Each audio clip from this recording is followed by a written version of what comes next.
it's the start of the summer holidays in the Netherlands. Yeah, maybe when you look outside from the window, it doesn't look like the summer, but that's the summer we have in the Netherlands usually. So I've been looking in my calendar and I realized that I have been delivering the first half of the year for more than 700 hours on leadership trainings and facilitating communication and soft skill trainings and materials to very interesting companies. For me, it's time for reflection, but also maybe it's also useful for you if you're going on holidays, so you can think about this topic during your holiday. Maybe it's interesting and useful for you as well. So let me summarize, let me reflect about my learnings, about my takeaway from the first part of the year in 2024. So I've been talking a lot about leadership. So what is leadership? That's the start of every single program that I start with a group of people. So I ask this question: what is leadership? So leadership is influencing. Leadership, it means influencing other people in order to either delegate, either get collaboration, either gathering new ideas, or either improving relationship, whatever. It's always about influencing other people. Sometimes you need to influence yourself as well. So, but that's another topic. So when we talk about leadership and influencing, usually we talk about personal power. We don't talk about the position power.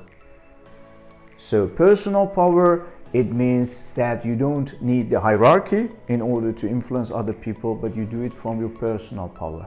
Which means that leadership and influencing, it's not only for leaders and managers and those people in higher positions, it's for everyone in different roles. Yes, it can be for managers as a role model especially, but also people in engineering, operational levels, or any kind of different roles and positions that you can think about.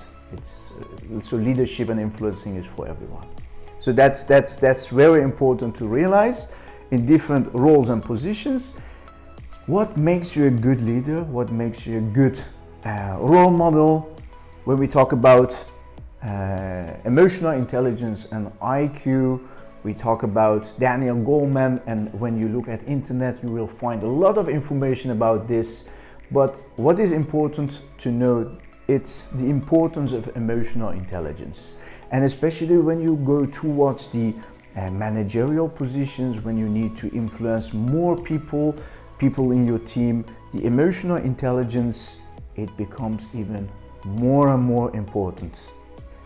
Good news, emotional intelligence is something that you can develop and improve. It requires time, experience, but very important, it requires conversations with other people. What is emotional intelligence? The definition of emotional intelligence is when you know and understand the emotions of other people and their behavior coming from those emotions. Equally important to understanding your personal emotions and the impact of those personal emotions in your behavior and actions. Together, those two, this knowledge, embedded and included in your conversations, that's emotional intelligence. Very important to know because that's a very, very powerful and important topic when we talk about leadership.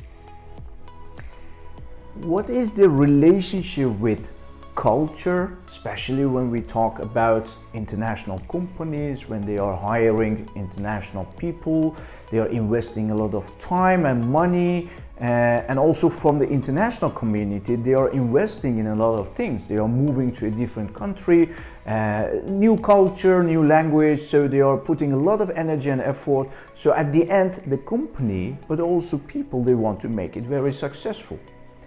It's very important to understand that hard skills, the technical knowledge, it's not enough. when you want to make it very successful, it's really important to work on the emotional intelligence. And equally important is to focus on the cultural aspects. So that's the way you start to understand each other, but also you start to communicate in a different way.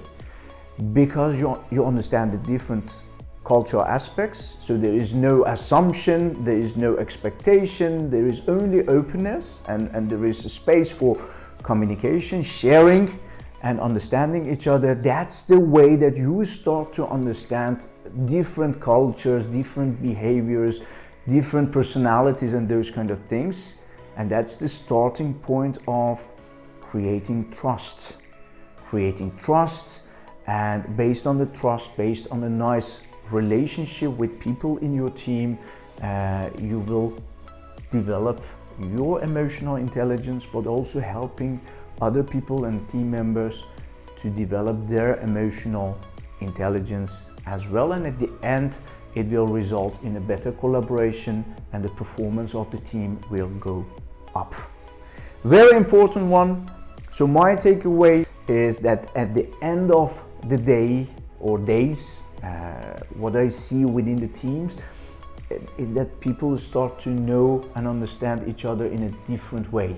So it will open up a lot of doors for them to continue with networking, collaboration, and those kind of things, which is very important.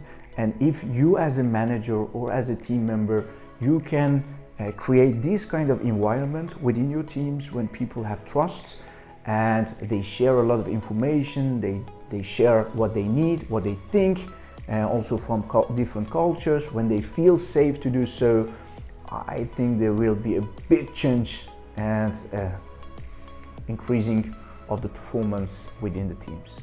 Think about it and enjoy your summer holidays.